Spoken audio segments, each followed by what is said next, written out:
कथा भागवत महापुराण की पावन कथा 12 स्कंधों में परिपूर्ण 335 अध्याय 18,000 श्लोकों से परिपूर्ण ये भागवत संहिता हम सभी जीवों के लिए, हम सभी के आत्म कल्याण के लिए, जिसको श्री सुखदेव जी महाराज ने महाराज परीक्षित को सुनाया है। क्यों? क्योंकि महाराज परीक्षित को श्राप लग गया था कि आज से 7वें दिन की मृत्यु हो जाएगी।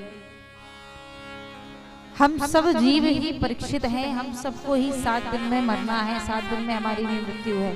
किस दिन हो जाए ये हम नहीं जानते, लेकिन महाराज परीक्षित के पास प्रमाण था, प्रमाणिकता मिल गई थी कि 7 दिन के पहले नहीं मरना है, मरना है तो 7 दिन के बाद ही।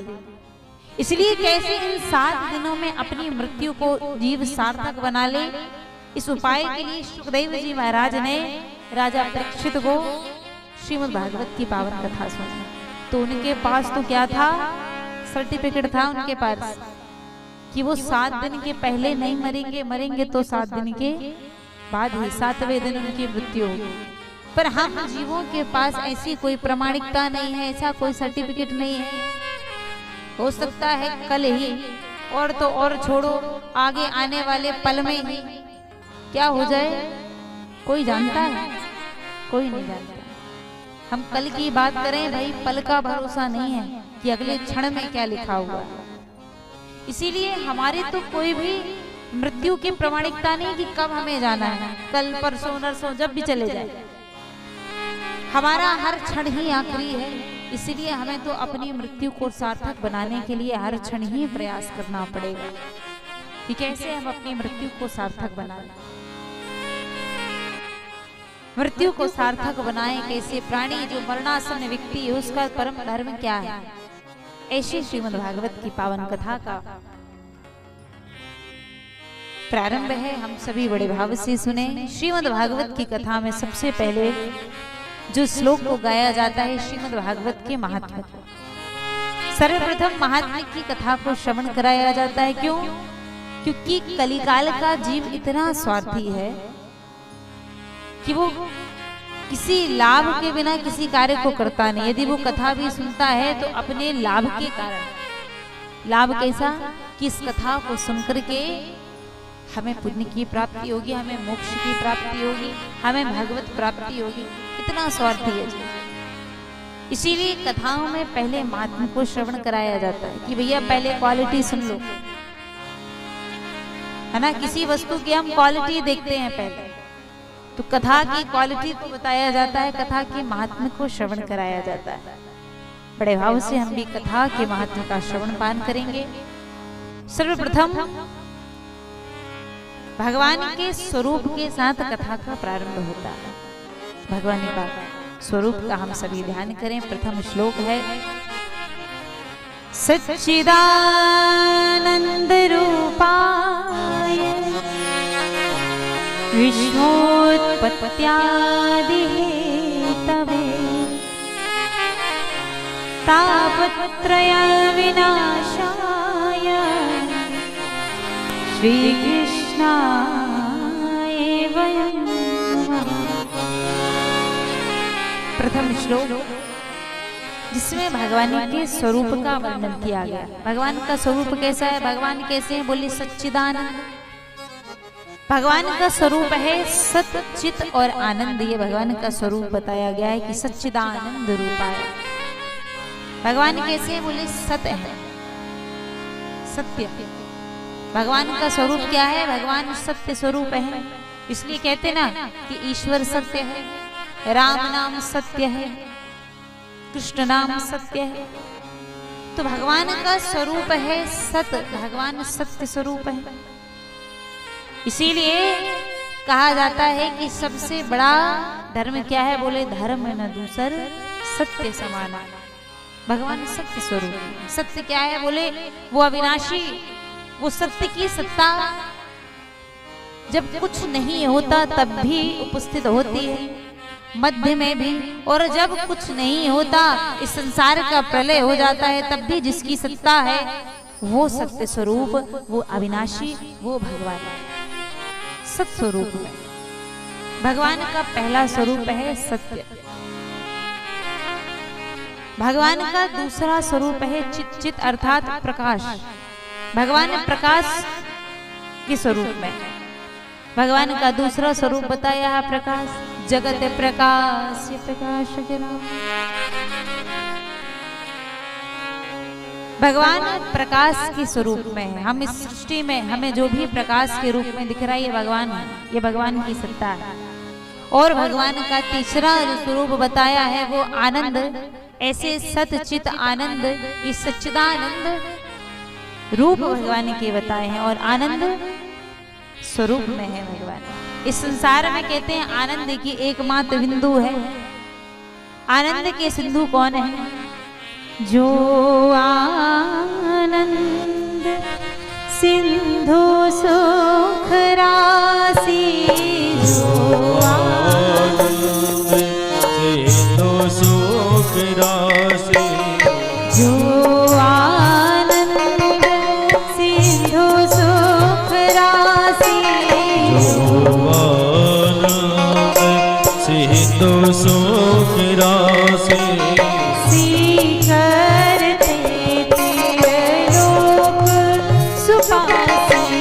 शीतल तेरे लोके उपासु, सो सुख धाम राम यस नामा, सो सुख धाम राम यस नामा, अखिल लोकदायक विश्रामा, अखिल लोकदायक विश्रामा, अखिल लोकदायक विश्रामा, अखिल लोकदायक विश्रामा। तो भगवान कैसे हैं? भगवान का एक स्वरूप है आनंद। जो आनंद सिंधु सुख राशि, आनंद के जो सिंधु है वो है भगवान। इस संसार में आनंद की बिंदु मात्र है। जरा विचार कीजिए कि जिस संसार में आनंद की बिंदु मात्र है वो संसार हमें कितना अपनी ओर आकर्षित करके रखता है। हमारा आकर्षण कितना इस संसार की ओर है एक बिंदु मात्र के कारण।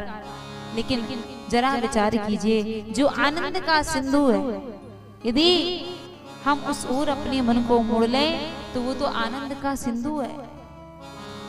इसीलिए संत जन कहते हैं कि संसार में हम आप सभी आनंद की खोज में है ना, लेकिन आनंद कभी मिलता नहीं है।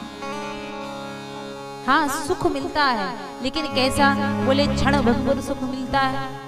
किसी अविष्ट वस्तु की कामना हमने की और उसकी जब पूर्ति हो गई तो हम बड़े आनंदित हो गए, हमें बड़ा सुख मिला। लेकिन सुख कितनी देर का है? बोले ज्यादा देर का नहीं है, बस क्षण मात्र का है। संसार का सुख, संसार के विषय कैसे हैं? बोले क्षण मात्र का सुख प्रदान करते हैं। और जीव अपने मन की इच्छाओं को बढ़ाते बढ़ाते उनकी पूर्ति करते करते करते कभी जीवन में पूर्ण सुखी नहीं हो पाता। तो जीवन में जीव कब पूर्ण सुखी होगा? बोले तब जब जो पूर्ण है उसे अपने हृदय में विराजमान कर लेगा। और पूर्ण कौन है? पूर्ण है केवल और केवल परमात्मा। यदि हृदय में भगवान को विराजमान करेंगे तब इस हृदय में पूर्णता को हम प्राप्त करेंगे। नहीं तो जीवन भर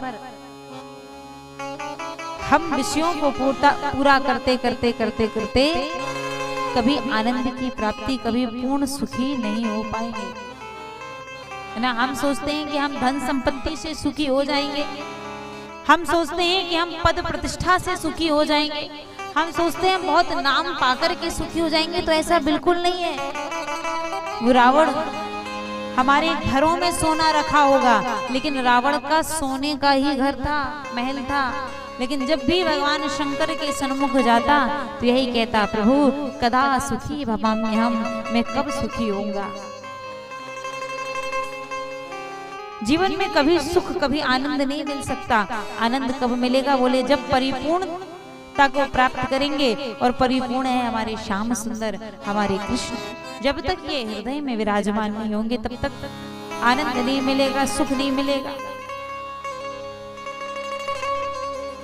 तो कैसे परिपूर्णता को प्राप्त होंगे, हमें कैसे आनंद प्राप्त होगा? बोले जब तक जीवन में सत्संग नहीं होगा, और जब सत्संग मिलेगा, जब भगवान की कथा को सुनेंगे और सुनते सुनते सुनते सुनते, क्योंकि भगवान जो है ना, इनका स्वरूप और इनका गुण जो है ना ऐसा है कि किसी भी जीव को अपनी ओर लुभा ले। भगवान का स्वरूप बड़ा सुंदर है, उस स्वरूप को सुनते ही जीव आकर्षित हो जाएगा।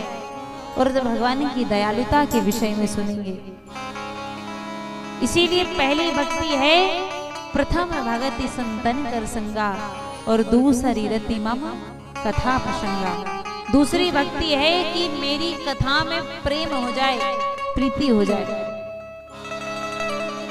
तो कैसे होगी? बोले जब तक पहली सीढ़ी नहीं चढ़ेंगे, जब तक सुनेंगे नहीं, और जब सुनेंगे, जब सत्संग में जाएंगे, तब क्या मिलेगा? तब भगवान की कथा मिलेगी। और सत्संग भी जीव को ऐसे मिल जाए, ये भी नहीं है संभव। कैसे मिलेगा? बोले जब भगवान की कृपा हो, और जब भगवान की कृपा हो जाए तो हम सभी के सद्भाग्य में, यदि भाग्य में आया है कि हम सभी भगवान की कथा को सुन रहे हैं, तो कहीं ना कहीं भगवान की कृपा है। भगवान ने कृपा तो कर दी, भगवान ने कृपा कर दी। अब हमारा कर्म क्या बनता है कि हम उस कृपा को कैसे ग्रहण करते हैं, हम कैसे उस कथा को सुनते हैं। अब ये काम हमारा है।